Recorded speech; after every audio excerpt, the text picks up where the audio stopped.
I'm Brett. And I'm Alice. And we are the Prosecutors.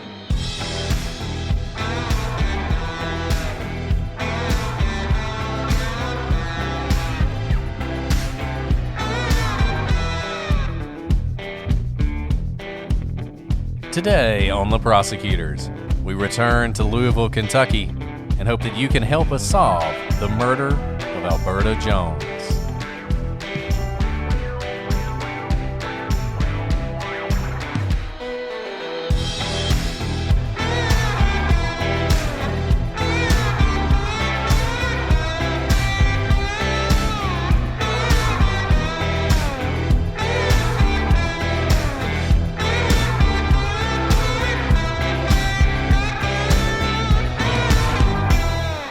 Hello, everybody, and welcome to this episode of The Prosecutors.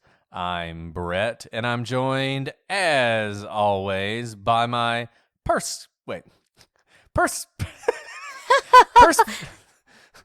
perspicacious co-host, Alice.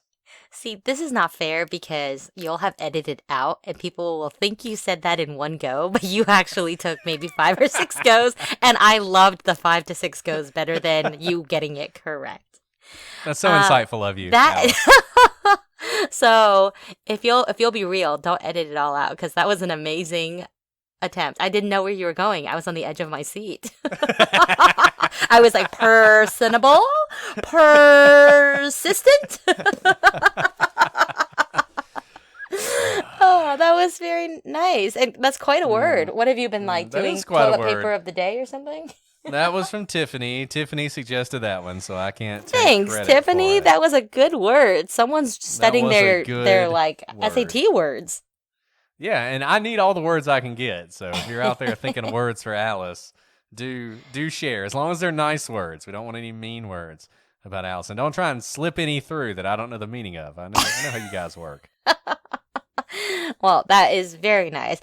These days, I don't feel like I understand anything. So that was a very nice descriptor because living with toddlers, now I think I can now officially say I have 2 like full-blown toddlers. I don't have babies. I have like toddlers with their own minds, and they really run over me every day. I know. Somebody left a review that was critical of us because we talk too much about our personal lives, and it's like, we got to let you guys know why our brains aren't working at various times. It's called context, guys, context. You got to understand why. I think someone else said they worry that I'm a secret serial killer because I talk about how difficult it is to kill someone, and all I have to say is the human body is resilient, and I know this because I have boys, and all they do is run off figurative and almost real cliffs all the time. Yeah, that's why I say that various times. Yeah, no, it's definitely true. It's definitely true. So we're just happy to be here with you guys today, having survived another week, so that we could record our continuation of the investigation of the death of Alberta Jones.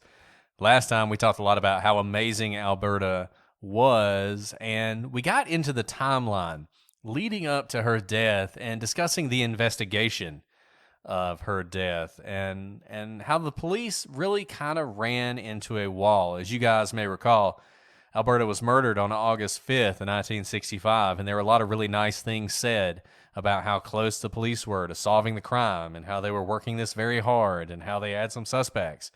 But then, the trail kind of went cold, and all of a sudden, people began to forget about Alberta Jones and the fact that she had been murdered.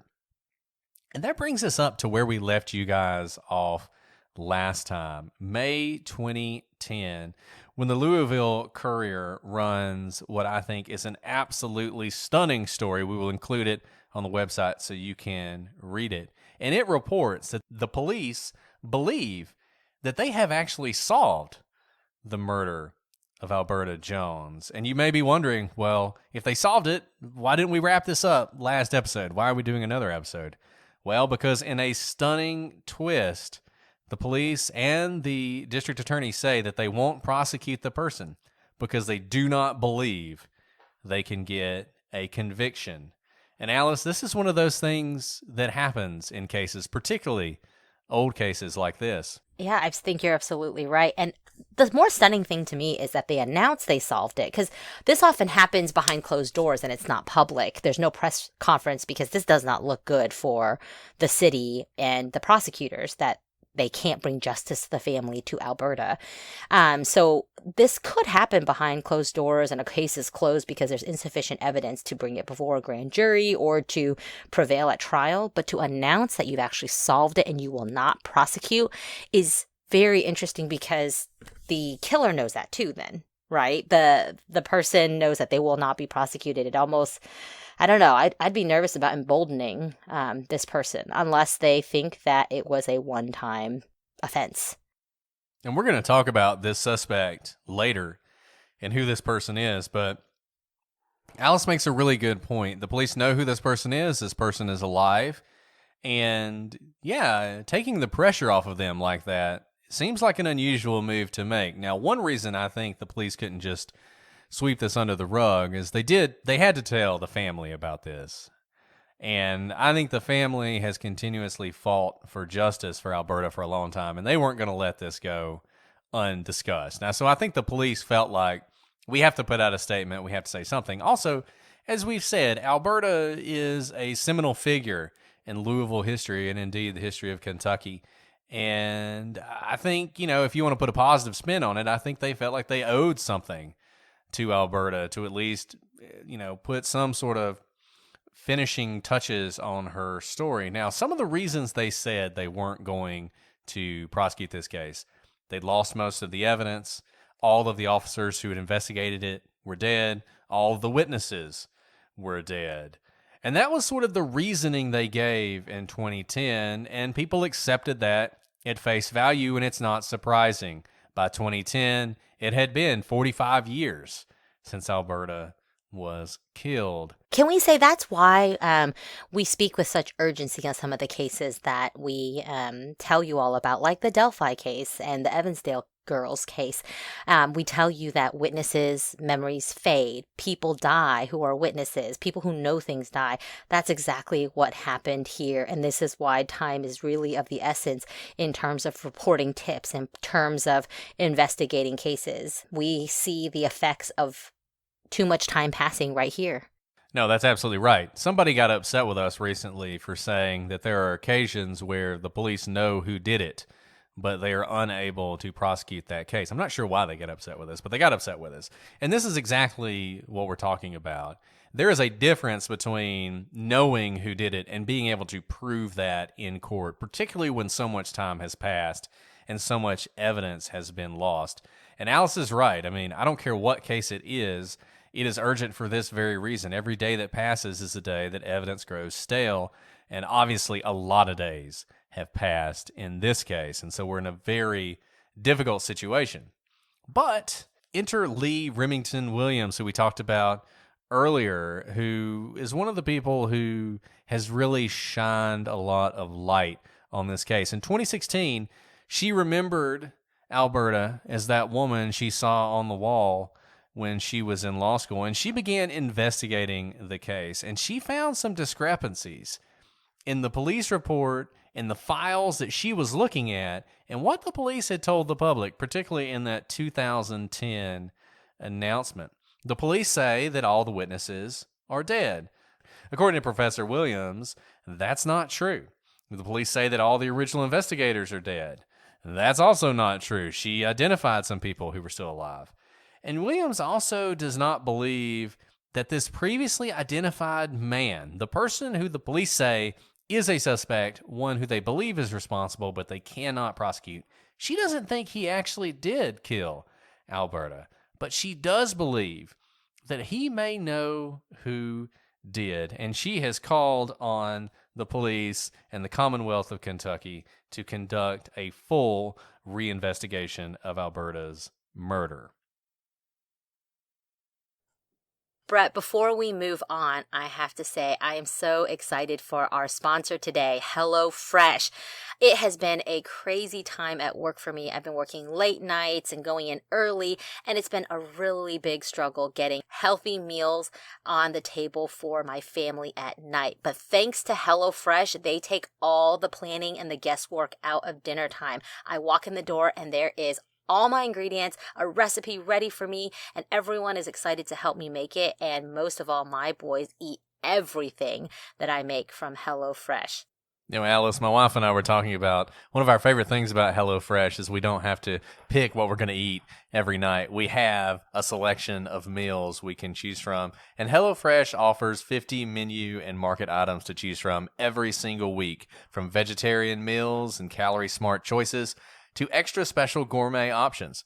There's something for everyone to enjoy, with recipes designed and tested by professional chefs and nutritional experts to ensure deliciousness and simplicity. And it's even better than it used to be because HelloFresh has joined with Green Chef, which they now own, to bring you a wider array of meal plans to choose from.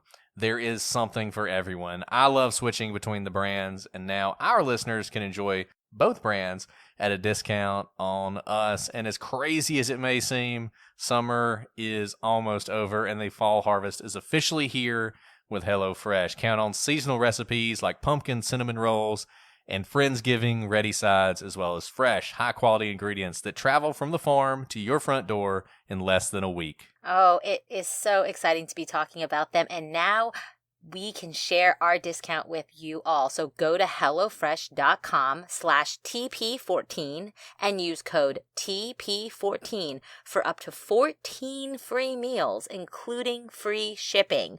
Go to HelloFresh.com/TP14 and use code TP14 for up to 14 free meals. That includes free shipping. And find out for yourself why HelloFresh is America's #1 meal kit. That's so interesting because it's quite bold to say that witnesses are dead and original investigators are dead when that's easily provable that that is not the case. And that's exactly what Professor Williams did. She reached out to these people, spoke to them, knows that they are in fact still alive and can testify. Those of you who are maybe a little confused why, if your witnesses or investigators are dead, why you can't prosecute a case. In the court of law, you may have heard of hearsay. Hearsay is not allowed for the most part. There are some exceptions, but you get to confront those who make accusations against you as a defendant. So it is not enough that if you overhear something, that you testify it in court. The person who said it needs to say it so that they can be confronted with cross-examination. No, that's 100% right. And look, I don't think anybody's saying that the prosecution would not be in an extremely difficult position in a case like this, given the amount of time that had passed. But I don't think that means they should give up. And I think Professor Williams is right. And we'll talk about this more at the end of our discussion today about the need for a reinvestigation. But let's talk about some of the weird things in this case. And we'll start with what, to me, is the most striking thing about this case, and I think maybe the key to understanding the whole thing, and that's Gladys Wikoff's changing story. Now, we talked about this a good bit yesterday or last week. So you have this story by Gladys Wikoff. You have the story that she told most closely in time to the murders. And then you have the story that she told a decade or so later. Now, ordinarily, and we talk about this all the time, ordinarily, the story that is closest to the event is the one you really want to look at because that's the one when the mind is fresh, when memories are sharp, when you really should be getting all the details that over time will be forgotten. And yet, in this case, that seems like it is not true. You look at Gladys Wikoff's initial story. She says that Alberta was coming over on a work night after 10 o'clock to try on a wig. That is her story. And, I mean, frankly, to me, and maybe I'm putting myself in Alberta and Gladys' shoes and I shouldn't do this, but to me that makes no sense. It is almost impossible for me to believe that Alberta would do that. And I'm not just speculating. If you recall, Alberta's sister and her mother have both talked about this, about how Alberta did not want to go out that night, how she was happy at home, how her mom, in fact, even offered to go with her. It was so late. And that makes me think that this initial story by Gladys, I'm not sure why she uses that story, but what it feels like she's doing is she's minimizing any involvement she might have in this case. This is a pure commercial transaction. That's the way she presents it. Not as any kind of personal interaction, not as any kind of favor, not as any kind of friendly thing, but we have a pure commercial transaction that we're going to engage in, and for whatever reason, this was just a convenient time to do it. You know, I think about how strange it is to make this a purely, even though Gladys's story makes it seem like it's a pure financial transactional service, you would only do something like that, you know, have someone come try on a wig so late at night outside of work hours, if you were in fact very close to them. And when you first read Gladys's, or you know about Gladys's involvement, it seems like they're actually very close friends.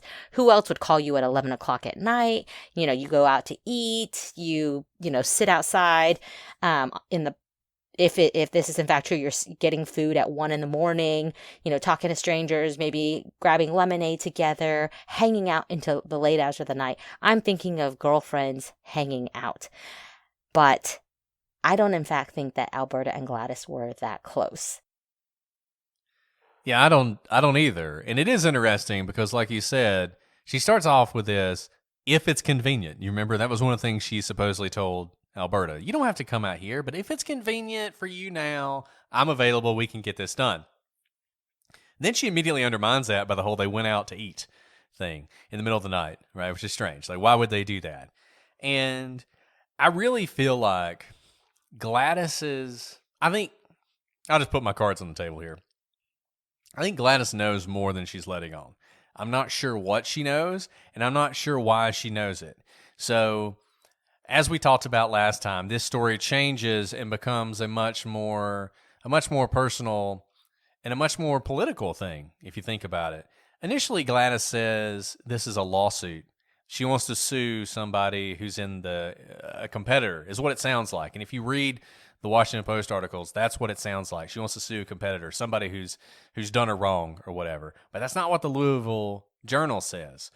The Louisville papers say that what she actually approached her about was a lawsuit related to disparate treatment of black and white salon owners, right? And so there's a couple things about that. Number one, that is something that you can imagine would immediately pique Alberta's interest. We talked about this before. Alberta is no longer in private practice. She's a prosecutor. So she's not going to be going out to take private litigation. She's not going to be interested in a lawsuit between Gladys and some other salon owner. Even if Gladys tries to, needle her with being uppity now that she has this nice new job, it's not something that's really going to get her fired up. But this is Alberta, the civil rights advocate, the person who's fighting for equality.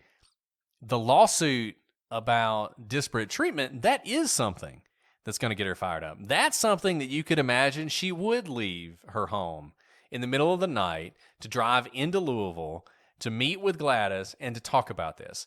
And that's the story that Gladys isn't telling until a decade later, and one that you can tell by the Washington Post article and the way the Washington Post article tells it even now, that Gladys was never very full-throated about.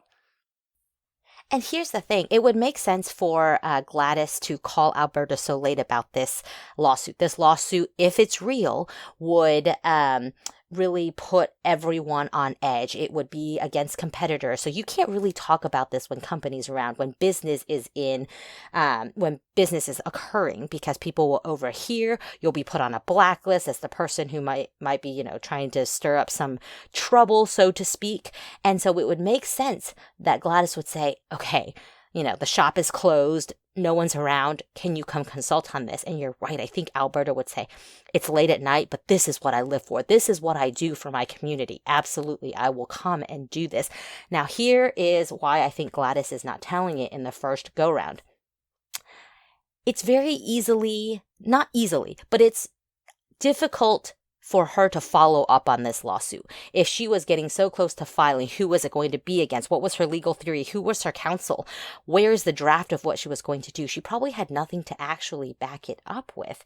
And so if anyone were to run that story to ground, because that would probably be an interesting story to follow up on, she would have nothing. Her story would be very hollow. Now you may be thinking, oh, well, she didn't say that because of all the reasons you listed before, why she didn't want to talk to Alberta about this lawsuit when others were around. If she told the reporters about this, then before she had a chance to file, others would jump on her or she'd become a target. But here's the thing. Gladys never filed anything like this anyway. No one, I think, in this area filed a lawsuit like that. And so maybe they got scared away because of what happened to Alberta, but listen more to Gladys's story, and you try to put two and two together of what's happening here. Yeah, and I want to take a moment. We're going to put a map up of Louisville and of where the sort of important events in this case take place. And this is based on both what Gladys has said and what other witnesses have said. And if you look at this map, if you're on YouTube, you're probably seeing it even as we speak. What you'll see where Gladys's salon is. You'll see where Alberta's attacked. You'll see where her car is found. You'll see where her body is found. And essentially, all the action in this story moves west. So you have Gladys's salon, which is on West Broadway in Louisville, and Alberta's likely attack is a couple blocks west. Her car is found a couple blocks west. From that, her body is found several blocks further west on the Ohio River.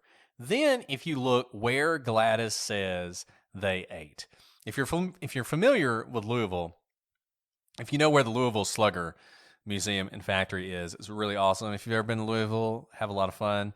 When I went there, you get to do batting practice with like famous baseball players, bats, and so I was doing like Babe Ruth, and I don't even know how they swung the things. They're like 2x4s or something. But anyway, if you go even further east than that, you'll find the location of where Gladys and Alberta supposedly ate that night. And I got to tell you, it's like completely in the opposite direction of everything else that's going on here. Now, maybe in Louisville at that time, that was the only place to eat several miles away from Gladys's salon. But remember, it's really late. And the notion that they're going to go all the way over to this area to eat, to me, strikes me as strange. It just doesn't fit with everything else we know. And I kind of wonder if what Gladys is doing is she's sort of shifting the focus. She's shifting her own location in this story away from where all the action was, all the way over to where this restaurant was. And I wish I could tell you that the police ran all this to ground, and we know that the police looked into this, but we can't tell you that. And I don't know that they ever did, and we're going to talk more about that later, but just take a look at this map and see what you think about sort of the geography of this crime. Geographic profiling is not something I know a lot about, but I know it's interesting and important, and this is an outlier. Where they supposedly ate is a complete outlier. And you know what I find really interesting? Note that where Gladys says they ate is not only far from where her salon is and where her home is, it's actually right on the water. And Alberta was found in the water, but this is a different part of the Ohio River. I don't know what she was thinking about that, but maybe to say, sure, I was near the water, but it was completely across town. You know, couldn't have had anything to do with where Alberta was found. Yeah. No, I think that's really interesting. And as we get into sort of the theories of what happened, we're going to revisit this with Gladys, because I feel like what is going on with Gladys and what Gladys knew about this is an incredibly important part of this story. Now let's talk about the suspect. The police said that they believed they knew at least one person who was involved in the murder. What was their evidence for saying this? As you recall, there were fingerprints found in Alberta's car. In 2007, the Cold Case Unit sent the fingerprints to the FBI to have them run them through their system again. And part of the reason for doing that is a lot of time has passed and maybe more people's fingerprints are now in the system who were not previously in there. So it's kind of like you have, a couple decades more of data. Now let's run the fingerprints again. That's kind of the thinking behind it. And when the FBI ran these fingerprints through their system, they got a hit. A man who had lived in Louisville, but now lived in California. He had been 17 at the time of the murder, and in fact, several of his close friends lived on the same street where the abduction was said to have occurred. When this man was interviewed, he described himself as a bookworm who was on his way to college when Alberta was killed. He suggested that his fingerprint may have been in the car because he had rented it before. Remember, Alberta was driving a rental car that night. He said that he did not know Alberta and had never met her. But his brother said that he and his brother did know Alberta because she was best friends with their pediatrician. He also said that his brother was with him the night Alberta was killed. The suspect took a polygraph and he failed it. You know how we feel about polygraphs, that they are not foolproof whatsoever. But they mean something, at least, because people do continue to administer them. They're just not admissible in court. Now, with this information, a failed polygraph test, which is, we know, not admissible, and conflicting testimony to officials, which is that he didn't know Alberta, but his own brother says that they did know Alberta, and his fingerprint found in the car that Alberta was driving the night she was abducted and murdered, why didn't the police prosecute? The reason is no blood samples from the scene remain for DNA testing. None of the evidence can be found in the police property room, and it cannot be determined where the fingerprint was taken in the car. So this is part of what we were talking about, that when a lot of time passes, memories fade. People are supposed to document everything they do, but we think, of course, I'm never going to forget that this fingerprint was found on the steering wheel, for example. But 40 plus years later, those people are not there anymore. We don't know where that fingerprint was found. And you can imagine a lawyer, a prosecutor, trying to explain, there's a fingerprint. Now, I can't tell you where it is, and I have no DNA, and that's all I got. You can see how that's a very thin case. Yeah, absolutely. And, there's a couple things that I think are interesting about this that are worth exploring. The first thing, and we've talked about this before, just because you find a fingerprint or somebody's DNA at a crime scene or on the car or even on the murder weapon doesn't mean they were necessarily involved in the case. You see this a lot. Everybody who's ever claimed they're innocent is always going to say there are fingerprints and DNA that have not been identified, and that means that was the person who did it. And we've talked about this. There's DNA and fingerprints all over the place. Who knows? Who knows whether or not that's relevant? What's interesting about this, though, is this isn't just an unknown fingerprint. We now have the person. And he's saying, well, I probably rented the car. Maybe. But, the old, are there coincidences in true crime? And we've said there are. But when you have a coincidence where the person has a bunch of friends who live in the area and, oh, by the way, knew the victim, even though he denies knowing the victim, and then from the police's perspective, he also failed a polygraph, the police are going to be pretty sure at that point, this is not a coincidence. It's not that you rented the car. You were somehow involved in this. Now go back to what Gladys Wikoff said about her story, her second story, the story that changed. And I'll just go ahead and tell you, I think the second story is closer to what happened than the first story.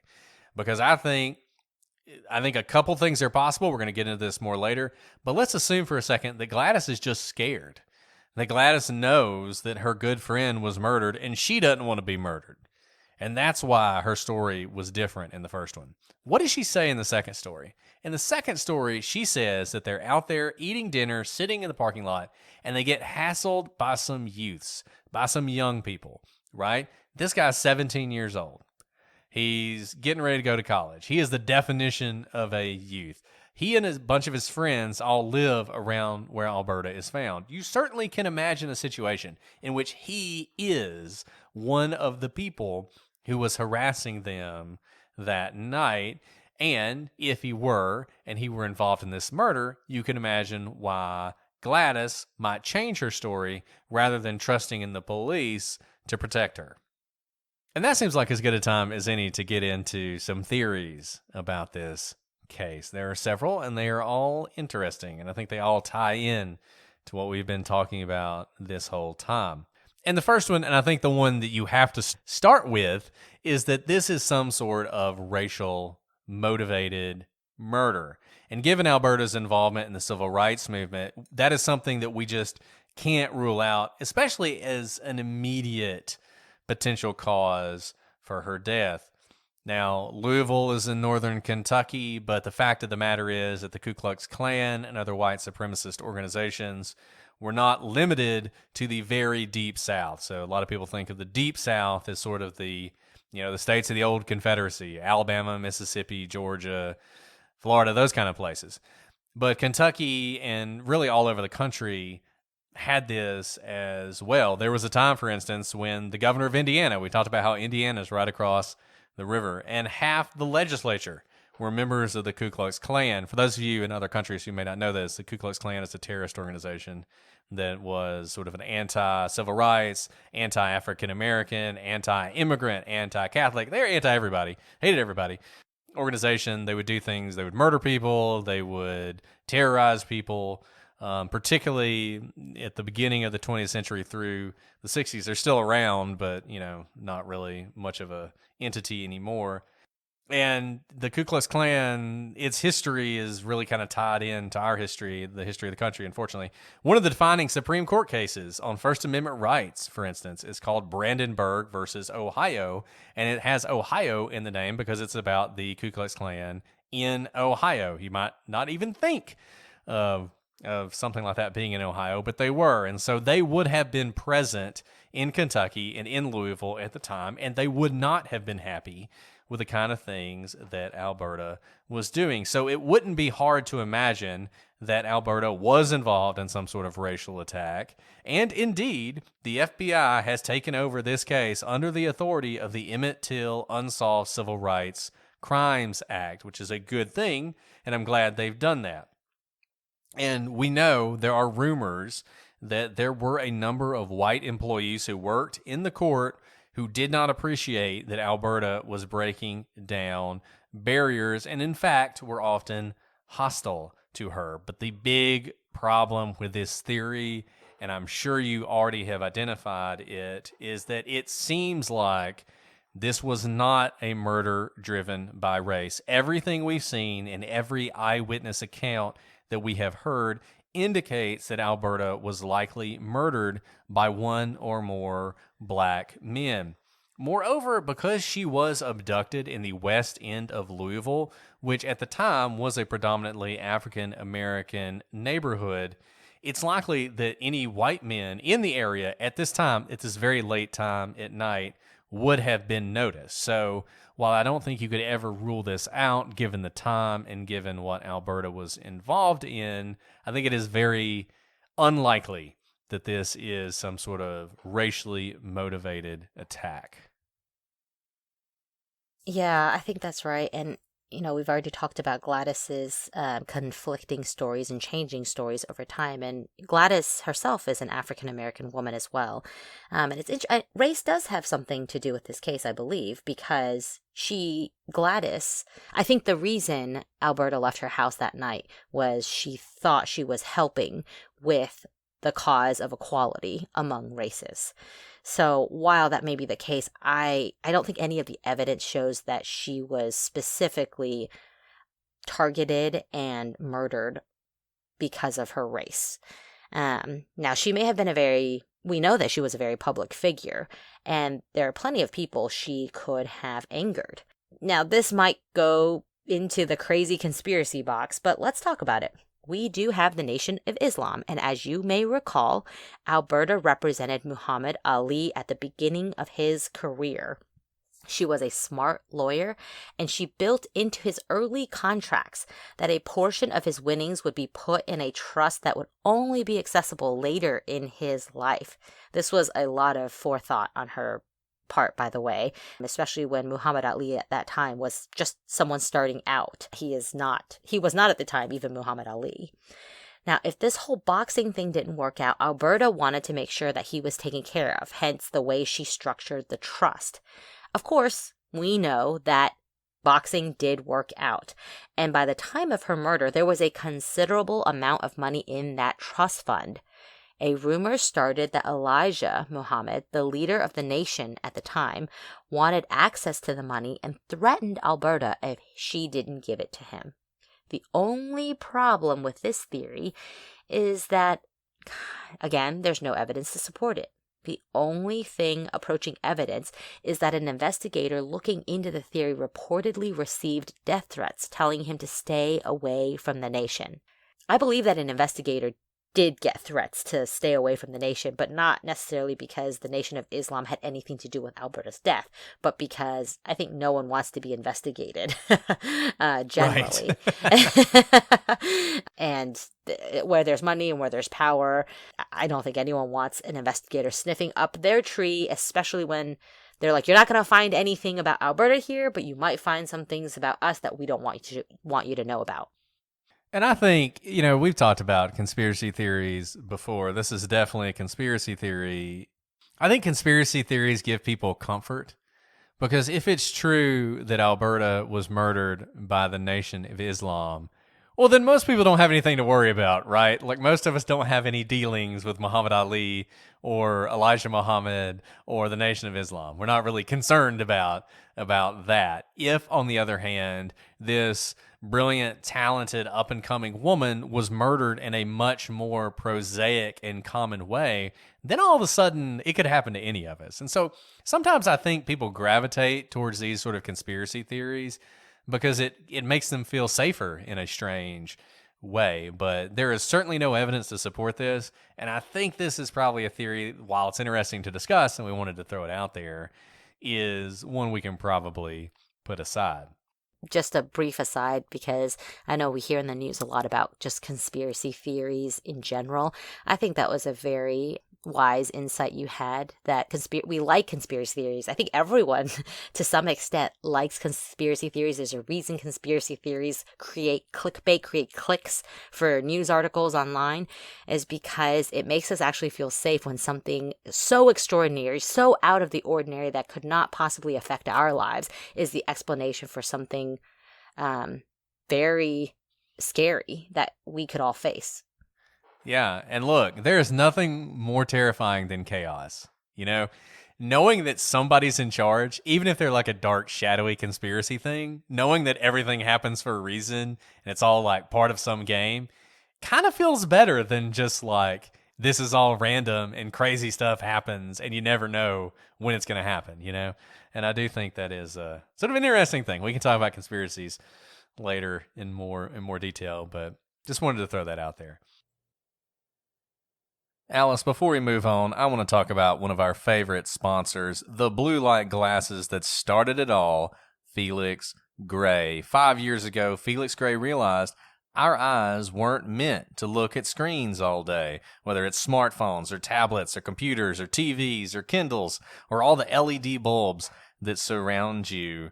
That's going to bother your eyes. It's going to keep you up at night. It's going to give you headaches. And so Felix Gray designed glasses to make daily screen time more comfortable and the workday more productive. Absolutely, Brett. After staring at a computer at work all day, I can tell I have headaches.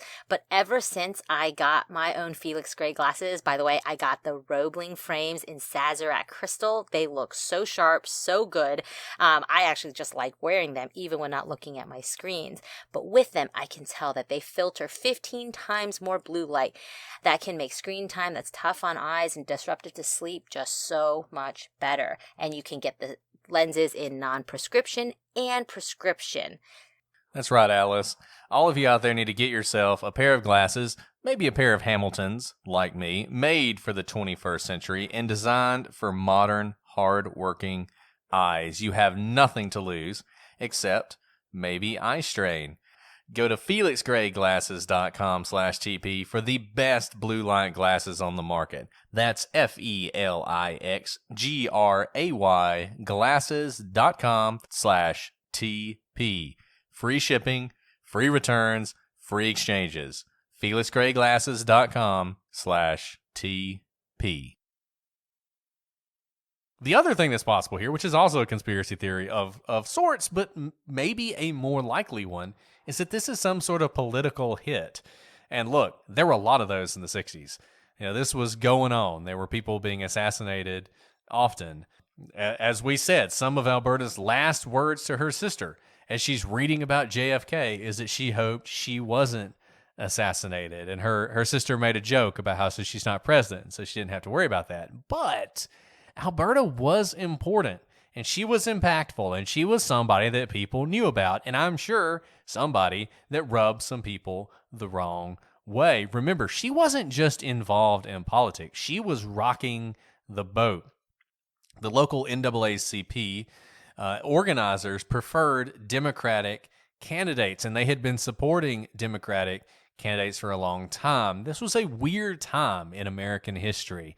You had most places in the South, including Kentucky, were controlled by Democrats because Abraham Lincoln was a Republican, and the Republicans were the ones who freed the slaves and won the Civil War. And in America, we're still fighting the Civil War. So you had people at the time who still didn't like Republicans because they were Democrats. And then you had, in the 1930s, the Democrats, FDR, the New Deal, which sort of solidified the control the Democratic Party had in the South. And so a lot of people in the NAACP thought, we can take over this sort of Democratic apparatus and use it to our advantage to advance the civil rights cause. And in the long run, that kind of worked out, right? I mean, now the South is mostly Republican. Most African Americans vote for Democrats. But at the time, everything was very much in flux.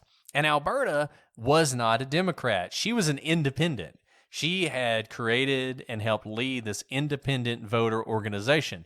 And its view was, whatever you guys want to do long term, right now, the Democrats in office are not supporting civil rights legislation. We want to replace them with people who will. And what they did is they ran a lot of Republican candidates, many of them African American, so they could take control of government and advance these civil rights causes. And you have to wonder, could it have been that Alberta was targeted to stop her efforts in the political realm? Like I said, this kind of feels like a conspiracy theory. There's nothing really to support it. There's no indication of any threats of violence, for instance, against Alberta. But you do go back to Gladys. Gladys, she just keeps pulling you back to her because we know the reason that Alberta was where she was when she was killed was because of Gladys. And you have to wonder, is Gladys somehow involved in setting Alberta up? And if she is, who is the one doing the setting up?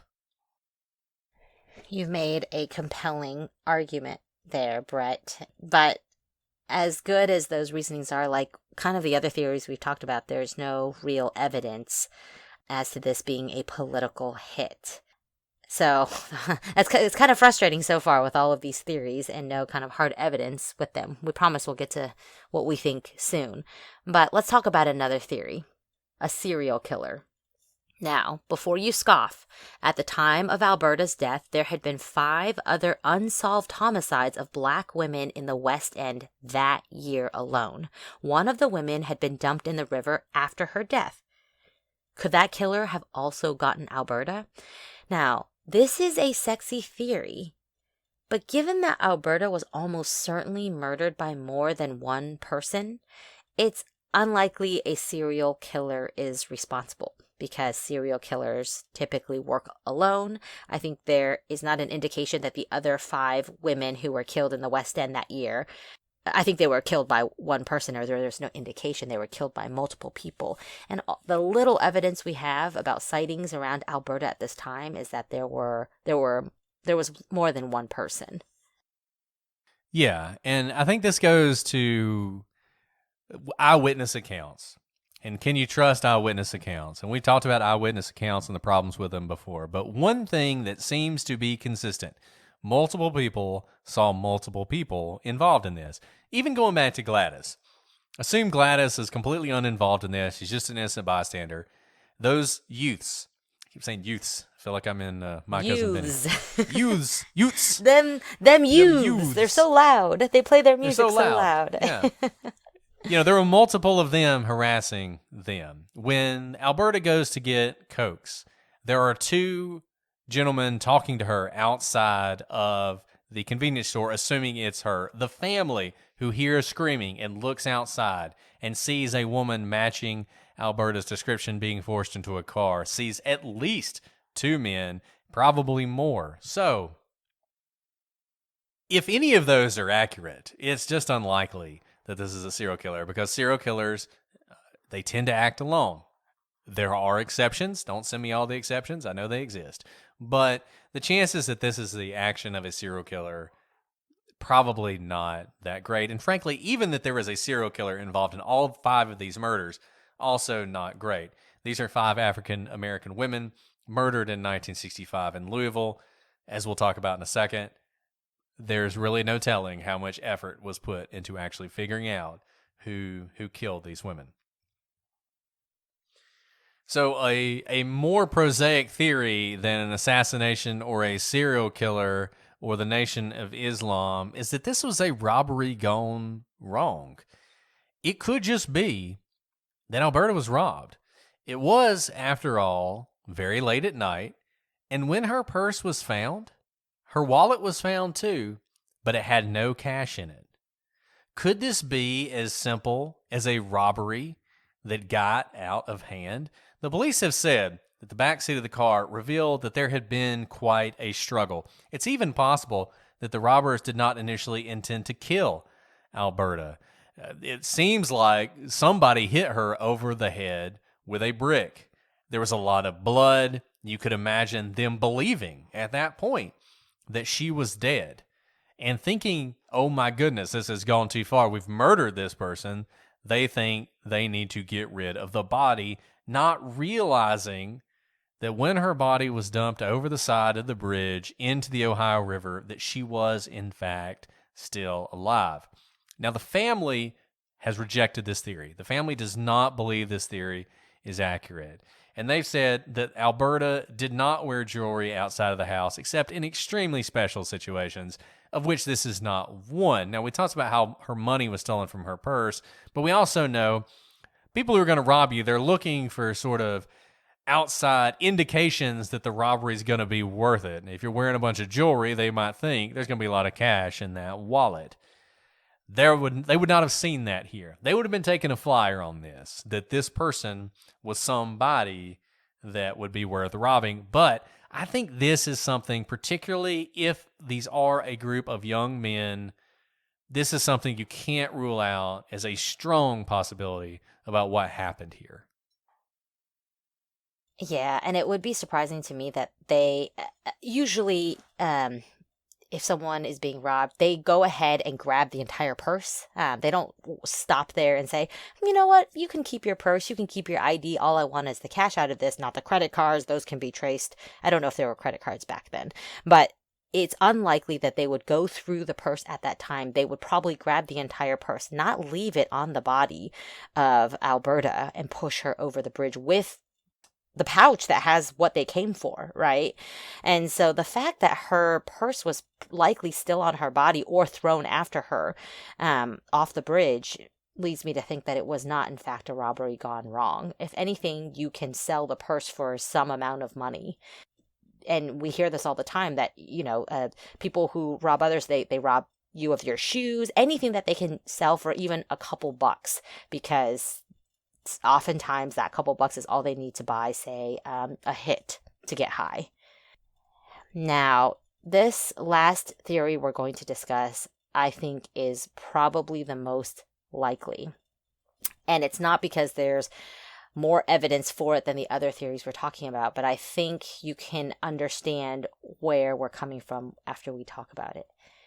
The other theory is that Alberta was murdered because of something related to her job as a prosecutor. Remember, Alberta had only been in the job for about 6 months, and she was prosecuting very sensitive crimes, specifically domestic assault.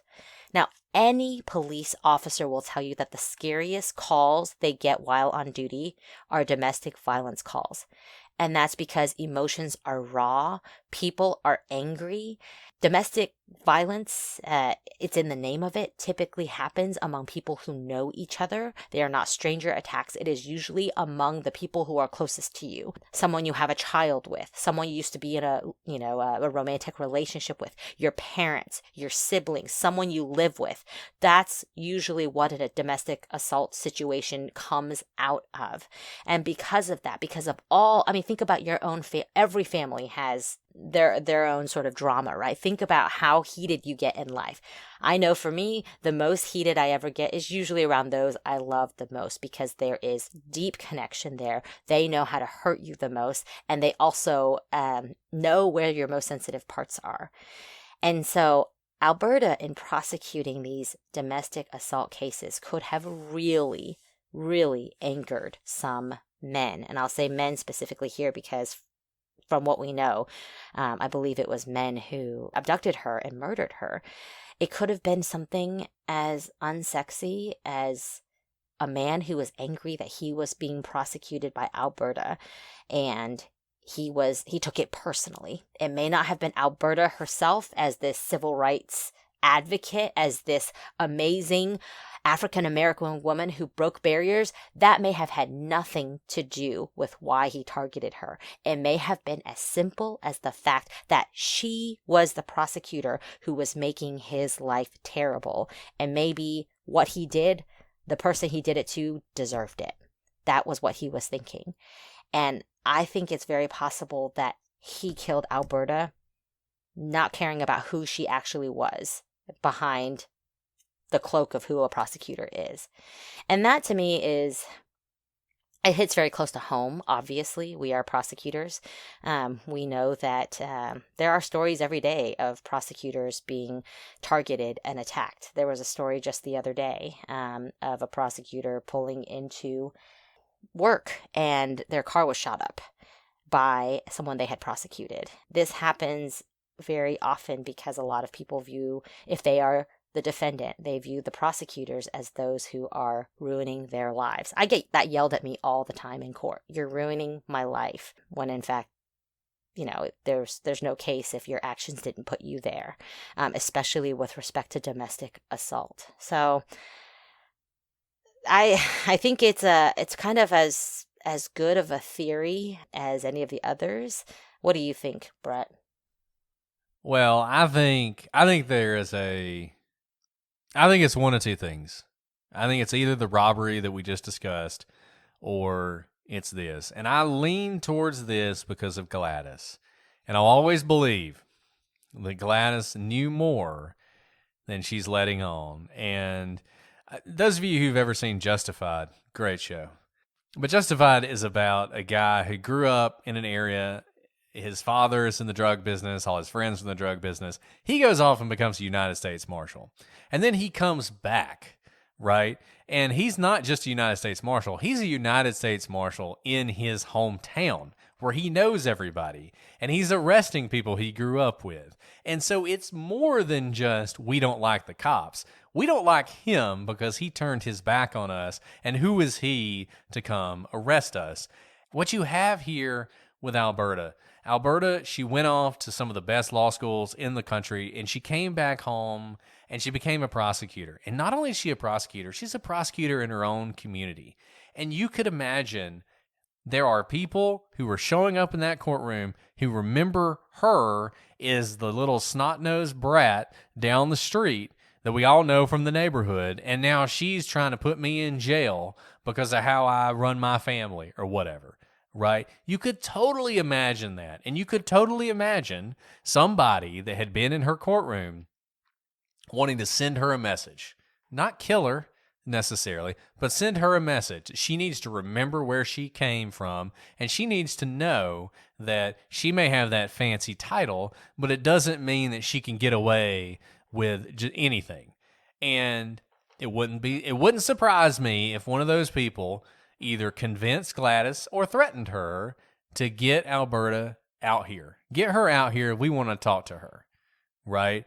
And that's how this all went down. That just wouldn't shock me at all. And given that I think Gladys knows more than she ever told, and unfortunately Gladys has passed away, and this goes to the whole notion that witnesses die, I just feel like there was something more to this. This was not a random encounter. That's what makes me think it's not the robbery, because Gladys's story changes so much, and her desire to get Alberta out there.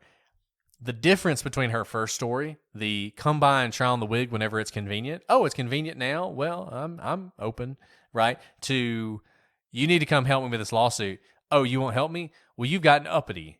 I'm going to guilt you into coming. It's such a huge change. And maybe Gladys just felt guilty. Maybe she just felt guilty about how it ended up. That's possible.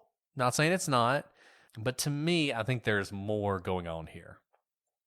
I think you hit the nail on the head. I think what tips this in favor of it being a targeted hit was Gladys. And I think it was related to her job. Now, some of you may say, but even if Gladys wasn't a close friend, they were close enough that she would reach out to her for help, either for a wig or for help with a lawsuit. So that just doesn't ring true.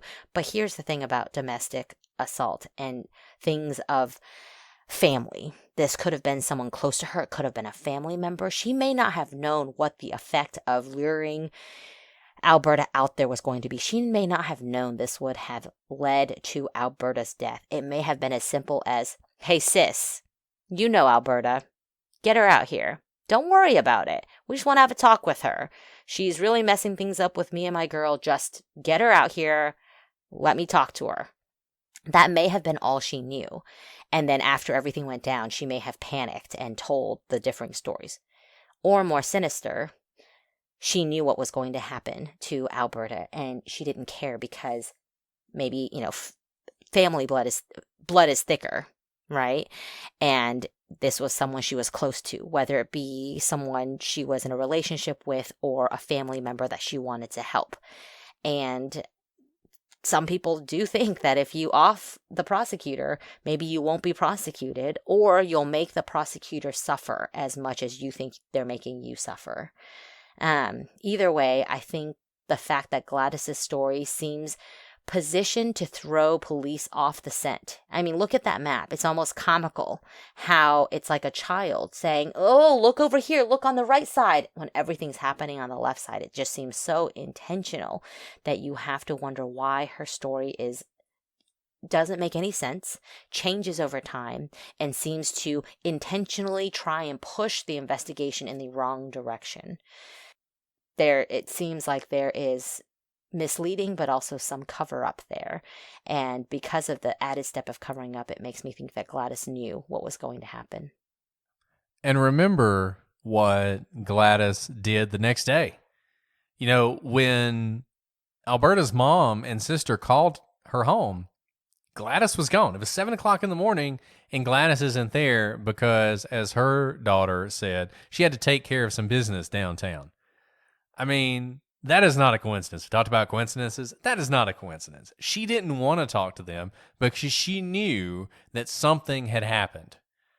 Whether she was involved in it or not, she knew more than she ever let on. And I am convinced of that. Now, I don't know if she ever told anybody what she knew or not, but I am 100% convinced that Gladys really was the key to this case. And it's so unfortunate that Gladys has passed on without revealing everything that I think she knew. And I think that brings us to a question. Why wasn't this case solved? This is not a hard case. This shouldn't be some great mystery. I mean, we've got a case here where someone was murdered, where multiple witnesses saw various things happening, where you had physical evidence, you had fingerprints, and you had multiple people involved. We've talked about before, it's really hard to keep a secret when you got more than one person who knows it. And it's really hard to pull off a conspiracy, and it's really hard for more than one person to be involved in sort of an infamous crime and never talk about it. And I think, we said earlier that race was not involved in Alberta's murder. That is true to the extent that I don't think this was a racial attack, but I think it was certainly involved in her case having never been solved. Her law partner at the time, who is now a Kentucky state representative, speculated that if Alberta had been white, this case would have been solved. And I think that is 100% true. If Alberta had been a white prosecutor murdered in Louisville, the police would have turned over every stone to find her. It is hard to imagine the police not putting more effort into solving this crime if Alberta were white. But there's another aspect to that I think is just as important and probably has a lesson to teach us even now. If the police had a better relationship with the black community at the time, maybe they would have been trusted with more information and they could have solved the case earlier. This is one of those where I have to believe there are people who knew what happened to Alberta. They knew who was responsible and they never said anything. Maybe it's because they had personal relationships with the people involved, but I bet as much as that, they did not trust the police. And why would they? The police had been sort of a instrument of oppression for a long time in the Jim Crow South, in segregated South. And this is 1965. Well into that, it was a long time before you could even begin to say that had changed. And I think that had to play a role in why the police did not get more information about this case that could have solved it. And as it is, with evidence lost and so much time passed, unless someone talks now, it is unlikely that Alberta is going to get the justice she deserves. And I hope somebody out there who is listening, who knows something, and I've got to think it's not just the people who were alive at the time. People have heard stories. I just think there are people in the community, even now, who've heard stories about what happened to that young lady prosecutor who got murdered. And those people need to come forward, and those people need to share what they know. And I hope that the Commonwealth of Kentucky and the FBI will put the effort into solving this and into reopening this investigation and talking to everybody they can to make sure that Alberta gets justice. Yes, and you may be part of that. We'll kind of finish this up with a little bit of a coda for Alberta. On October 8th, 2017, a banner was hung from a building at the corner of 6th Street and Muhammad Ali Boulevard in Louisville. And on it, Alberta Jones, the first black woman to pass the Kentucky bar, the first black prosecutor in Louisville, and someone who deserves justice, hangs there for all to see. And that still hangs there today. You can see it for yourself. Hopefully what it serves as is a constant reminder that she still deserves justice and that someone will speak up, and there's still time. There's still time right now, but time is running out. And as we said at the beginning of this podcast, this is a case that is not covered that often. I hope more people will cover it. If you're out there and you're listening to this and you have a podcast, you do a true crime podcast, and you want to cover this case, feel free to use anything we've said. I don't care. We don't care. Use it. Just cover the case. And I think the more people who can hear about this, the more people who learn about this and learn about Alberta, number one, she deserves to be known for what she accomplished. And number two, she, like every victim of crime, deserves justice, and she hadn't gotten it. And we talk about a lot in the true crime community, like, why do we do this? And part of it's just entertainment. We enjoy it, right? We enjoy doing this, and I don't think there's anything wrong with that. I don't think you have to make any bones about it. But on the other side, we also want justice for these people. We care about victims. We want victims and their family to have justice. Alberta's sister is still alive, and she deserves to know who did this and why they did it to her sister. So if you know anything, I hope you'll reach out to the Louisville police. If you don't feel comfortable talking to the Louisville police, send us an email. Anything you tell us will be confidential. Obviously, we'll pass the information along, but everything else will be confidential. Please reach out. Let's solve this case. We can do this. Love to hear what you guys have to think. Shoot us an email, prosecutorspod@gmail.com. Reach out to us on social media, @prosecutorspod on Twitter, on Facebook, on Instagram.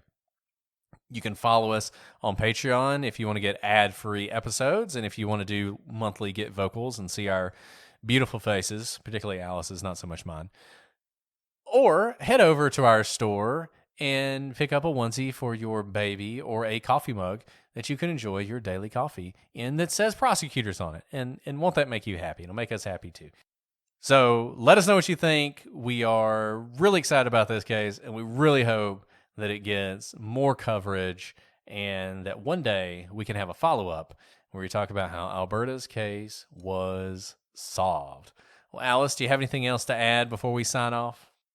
No, I hadn't heard of this case before we covered it, Brett, and it really got me fired up because Alberta, in her own right, as we've said multiple times, is just an amazing woman.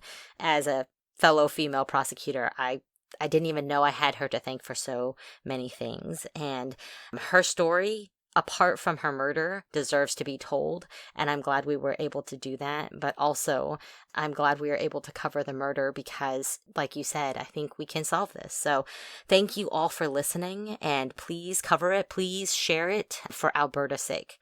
Well, that is all we have for today. We will be back next week with a new case, a different kind of case, a disappearance, a mysterious disappearance. So I look forward. You guys know how much I love disappearances, so I look forward to sharing that with you. But until then, I'm Brett. And I'm Alice. And we are the Prosecutors.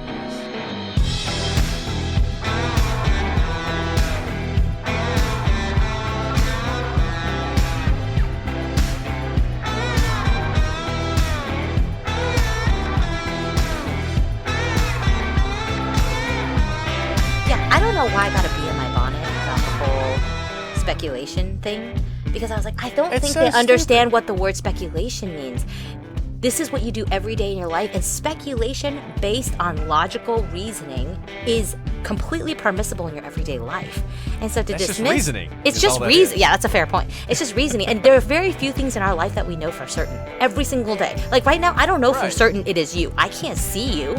You could be an imposter. I could be talking to a recording, but I am reasoning that it is in fact you because I called a number that is unique to you. I talk to you all the time, and this is the voice that I know to be yours. As Descartes said, all we can truly know is I think, therefore I am.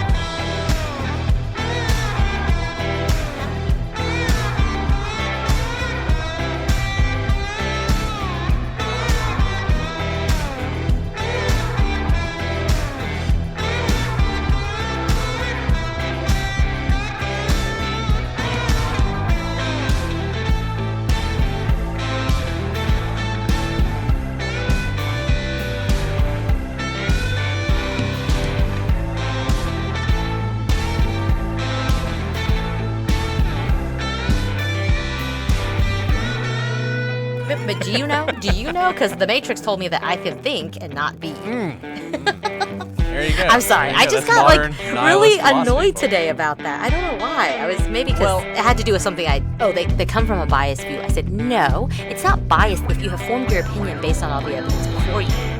That's very different